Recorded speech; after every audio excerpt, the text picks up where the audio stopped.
नमस्कार दोस्तों, welcome to जोगटा academy. आज हम लीड सीरीज़ जो हमारा इनिशिएटिव है करंट अफेयर्स के एमसीक्यू का, उसी कड़ी में आगे बढ़ते हुए 24 नवंबर से 30 नवंबर के कुछ इंपॉर्टेंट करंट अफेयर के एमसीक्यूज डिस्कस करेंगे। आगे बढ़ने से पहले आप लोगों के लिए एक अनाउंसमेंट है। जैसा कि आप लोग सब जानते ही होंगे कि जोगटा एकेडमी जो है प्रीलिम्स पावर प्लान 2025 लेकर आ रही है। ये इनिशिएटिव जो हमारा है ये रहेगा, ये टारगेट करेगा 2025 का जो HPAS का प्रीलिम्स है और 6 जनवरी से ये स्टार्ट हो रहा है।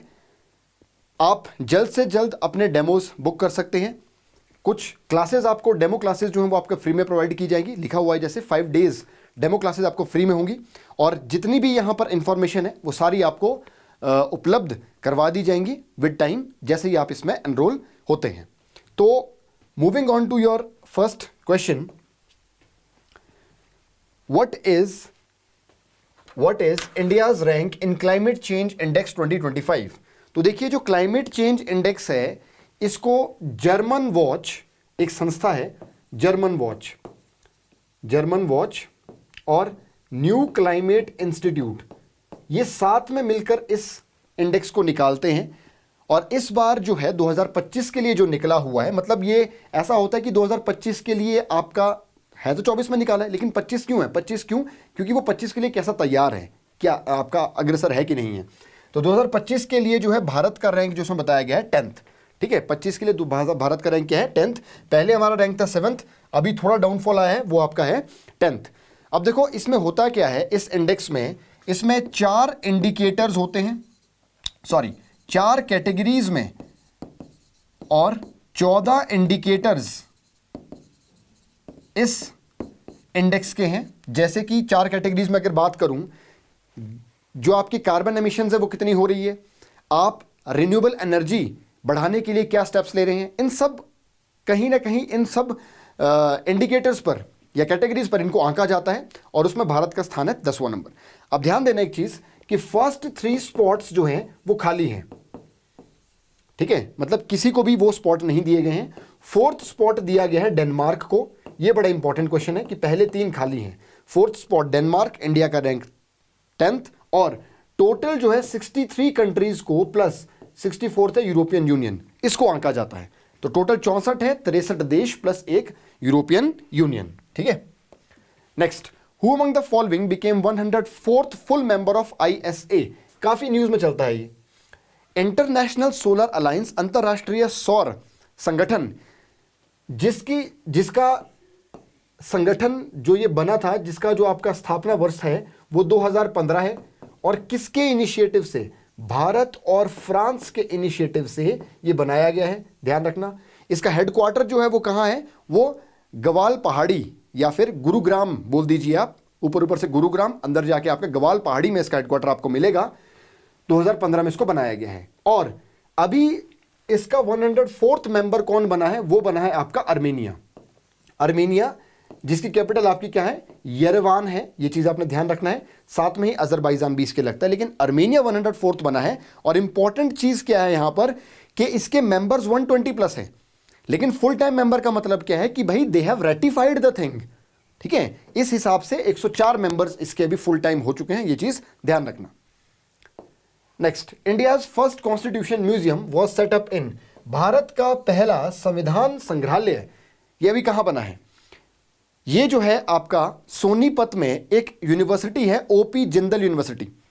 IIT मद्रास और OP जिंदल यूनिवर्सिटी जो है सोनीपत हरियाणा में, उसके कोलैबोरेशन से ये बनाया गया है या इनिशिएटिव मुमकिन हुआ है। तो कहां है ये? सोनीपत में, हरियाणा में।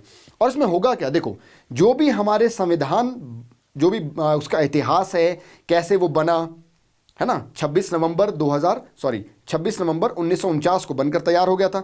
तो पूरी जो आपकी ये टाइमलाइन है, कितना टाइम लगा है, क्या हुआ है, किसका क्या रोल रहा है, सब कुछ आपको मल्टीमीडिया या फिर चलचित्र के माध्यम से कहीं ना कहीं दिखाया जाएगा।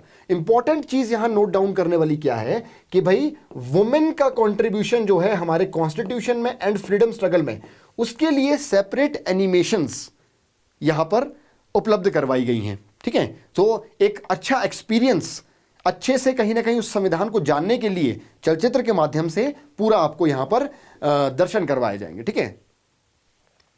Next, recently India hosted international cooperative alliance इन, तो भारत ने हाल ही में नई दिल्ली में इंटरनेशनल कोऑपरेटिव अलायंस को होस्ट किया है। अब देखो ये इंटरनेशनल कोऑपरेटिव अलायंस है क्या है।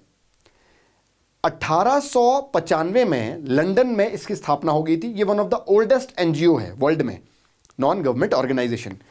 अब ये है क्या है, इसके तहत काफी मेंबर है, 300 प्लस एसोसिएशन इसकी मेंबर हैं, और ये कोऑपरेटिव सोसाइटीज को फॉर्म करने के लिए क्या करते हैं, आपको प्रोत्साहित करते हैं। तो इसके तहत भारत ने अभी क्या बोला है कि भाई ऐसा है, हम जो है अगले कुछ वर्षों में 2 लाख PACS बनाएंगे। PACS क्या होता है बेटा, प्राइमरी एग्रीकल्चर कोऑपरेटिव सोसाइटीज। कितनी बनानी है, लक्ष्य कितना का है, 2 लाख का। कहने का तात्पर्य क्या है कि भारत कहीं ना कहीं चाह रहा है कि हर पंचायत में एक कोऑपरेटिव सोसाइटी हो। तो इसका इन्फिल्ट्रेशन इतना कर देना है हमने, बात समझ गए। तो 2 लाख से ऊपर हमने बात की है कहीं ना कहीं, और नई दिल्ली में इसको अभी आपका कहीं ना कहीं हमने क्या किया है, होस्ट किया है, ठीक है। चलिए, who among the following was awarded with doctor Martin Luther Junior global peace award. हाल ही में नरेंद्र मोदी साहब को, हमारे प्रधानमंत्री को, इस डॉक्टर मार्टिन लूथर अवार्ड से नवाजा गया। किसने नवाजा भाई, हाल ही में आपकी एक एसोसिएशन बनी है अमेरिका में माइनॉरिटीज की, एसोसिएशन फॉर अमेरिकन माइनॉरिटीज, हाल ही में बनी है वो, उसी ने इनको आपका अवार्ड दिया है। For what, for minorities upliftment. कहना है इनका कि भाई मोदी साहब ने जो है, जो भी आपके अल्पसंख्यक है या अल्पसंख्यक वर्ग है, उसको ऊपर उठाने में काफी मदद की है। तो इसके लिए उनको इस अवार्ड से नवाजा गया। ग्लोबल प्लास्टिक ट्रीटी, ये काफी न्यूज में है, बहुत इंपॉर्टेंट है। इसके लिए एक मीट हुई है रिसेंटली, कहां पर, इंपॉर्टेंट क्वेश्चन है, इसको नोट कर देना, बुसान में। साउथ कोरिया के बुसान शहर में हाल ही में आपका ग्लोबल प्लास्टिक ट्रीटी मीटिंग हुई है। हालांकि ट्रीटी नहीं हुई है। देखो इसका लक्ष्य क्या है कि भाई प्लास्टिक्स को दुनिया में कहीं ना कहीं खत्म करना है, कुछ बाइंडिंग टारगेट्स रखने हैं, लेकिन कहीं ना कहीं देश जो है इसके विरोध में भी हैं, कुछ इसके फेवर में भी हैं। तो अभी बन नहीं पाई ये बात। बोल रहे हैं कि आपका 1-2 साल में शायद ट्रीटी फाइनलाइज हो जाए, बट अभी के लिए कुछ ज़्यादा बात बन नहीं पाई है। सबकी अपनी अपनी रिजर्वेशंस हैं, ठीक है। तो इस वजह से बस आपने ध्यान रखना है कि पहला ऐसा इनिशिएटिव था ग्लोबल प्लास्टिक ट्रीटी। इंपॉर्टेंट क्यों है, क्योंकि जो पेरिस एग्रीमेंट हुआ था ना, उसके बाद इसको अपहेल किया जा रहा है कि ये दूसरी बहुत इंपॉर्टेंट पर्यावरण के संरक्षण के लिए एक ट्रीटी है। हालांकि ये अभी तक इफेक्ट में या फिर इसके ऊपर कुछ ज़्यादा चीज़ें नहीं हो पाई है। अब कोई बहाना नहीं, ये कैंपेन हाल ही में लॉन्च हुआ है। किस लिए, एसोसिएटेड क्या है ये, तो देखो ये gender violence, to combat gender violence, मतलब लिंग आधारित जो आपकी हिंसा होती है उसको टैकल करने के लिए कहीं ना कहीं ये एसोसिएशन, ये प्रोग्राम चलाया गया, कैंपेन चलाया गया है ministry of women and child development द्वारा। ये चीज ध्यान रखना आपने। तो टू कॉम्बैट जेंडर वायलेंस होगा क्या, इंडिविजुअल्स, गवर्नमेंट ऑर्गेनाइजेशंस या और भी जो आपके इंस्टीट्यूशंस हैं, उन सबको बोला जाएगा कि भाई आप ठोस कदम उठाइए, you take concrete steps to tackle what, gender based violence. Which of the following statement is correct regarding the national mission on natural farming? तो देखो क्या है, अभी हाल ही में सरकार ने क्या किया है, national mission on natural farming, जो प्राकृतिक खेती होती है, जीरो बजट फार्मिंग जिसको हम कहीं ना कहीं बोलते हैं, उसके लिए एक इनिशिएटिव लॉन्च किया है। तो ये बोल रहा है कि भाई इन द नेक्स्ट 2 years this will be implemented in this gram panchayat, ठीक है। 18.7 lakh trained willing farmers will prepare inputs like jeevamrit, beejamrit, अगर आपने सुना होगा। Need based 15,000 bio input resource centres will be set up to provide easy availability and accessibility to ready use national आपका natural farming input for farmers, या फिर all of the above. तो आपको बताना इसमें से सही कौन सा है, ठीक है। तो देखो इस नेचुरल फार्मिंग मिशन के तहत क्या किया गया है, अगले 2 साल में 15,000, 20,000 लिखा हुआ है यहां पे, ध्यान रखना, इसको नोट कर देना। 15,000 क्लस्टर्स जो हैं वो वहां पर ये इंप्लीमेंट किया जाएगा ग्राम पंचायत में।